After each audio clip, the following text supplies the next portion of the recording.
കൊച്ചിയിലെത്തുന്ന വിനോദസഞ്ചാരികൾക്ക് ഏറെ പ്രിയപ്പെട്ട ഒരു ബീച്ച് വൈപ്പിനിലുണ്ട്. ഇതേ കാണുന്ന വൈപ്പിൻ വളപ്പിൽ ബീച്ച്. ഈ വെള്ളത്തിലൂടെ ഇങ്ങനെ നടന്ന് നേരെ ചെല്ലുന്നത് ബീച്ചിലേക്ക്.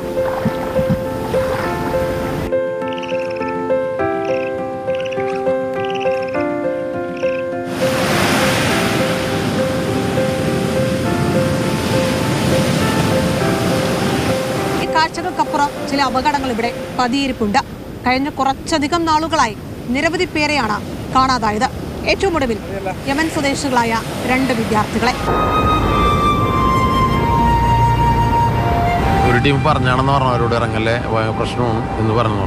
ഇവര് അറബി സംസാരിക്കൊണ്ട് അവർക്കൊന്നും മനസ്സിലായില്ലെന്ന് എനിക്ക് തോന്നുന്നു. ഇതവളുടെ ആ ഭാഗത്ത് പൊക്കമാണ്, ഇപ്പുറത്ത് കുഴിയാണ്. അവരവിടെയാണ് ഇറങ്ങിയത് പൊക്കമുള്ള സ്ഥലത്ത്. അവിടെ നിങ്ങൾ നീങ്ങിപ്പോയി, പെട്ടെന്ന് കുഴി ഒഴുക്ക് വന്നിട്ട് ഒരാൾ തട്ടി പുറത്തോട്ട് പോയി.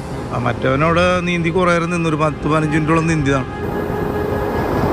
കോയമ്പത്തൂരിൽ എഞ്ചിനീയറിംഗ് പഠിക്കുകയായിരുന്ന യമൻ സ്വദേശികളായ 22ഉം 21 വയസ്സു പ്രായമായ 2 വിദ്യാർത്ഥികൾ വൈപ്പിൻ വളപ്പിൽ ബീച്ചിൽ ഏറ്റവും ഒടുവിൽ ഒഴുക്കിൽപ്പെട്ടവർ. സഹോദരങ്ങൾക്കും കൂട്ടുകാർക്കുമൊപ്പം അവധി ആഘോഷിക്കാനെത്തിയവരെ 1.5 മാസങ്ങൾക്കിപ്പുറവും കണ്ടെത്താനായിട്ടില്ല. ഇതിനു മുമ്പും നിരവധി അപകടങ്ങൾ വൈപ്പിൻ വളപ്പിൽ ബീച്ചിൽ ഉണ്ടായിട്ടുണ്ട്. ബീച്ചിൽ എന്തുകൊണ്ടാണ് ഇങ്ങനെ അപകടങ്ങൾ പതിവാകുന്നത്? മുന്നറിയിപ്പ് സംവിധാനം ഇല്ലാത്തത് എന്താണ്?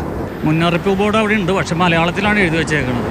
പക്ഷേ മറ്റുള്ള നാട്ടിൽ നിന്ന് വന്ന ആളുകൾക്ക് ഇത് കൂടുതലും ഇവിടെ വരണമെന്ന് പറഞ്ഞാൽ പുറത്തെ സ്റ്റേറ്റുകളിലുള്ള ആളുകളാണ് വന്നത്. പിന്നെ വേറെ രാജ്യക്കാർ വരുന്നുണ്ട്. പക്ഷെ ഇവർക്കൊന്നും മനസ്സിലാകാനില്ല ഈ സംഭവം.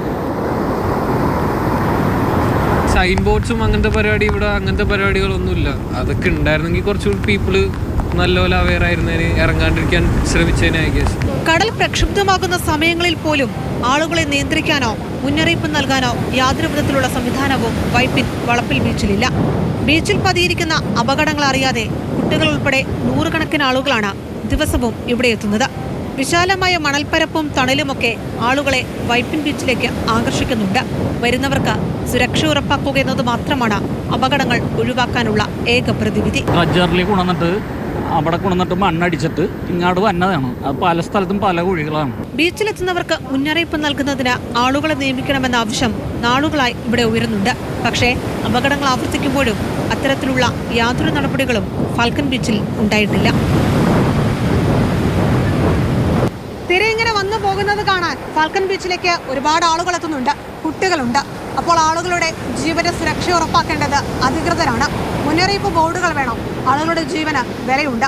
വരുന്നവരും മുന്നറിയിപ്പ് സംവിധാനങ്ങൾ പാലിക്കണം. ക്യാമറമാൻ വേണുവിനൊപ്പം കൊച്ചിയിൽ നിന്ന് റിയ, മാതൃഭൂമി ന്യൂസ്.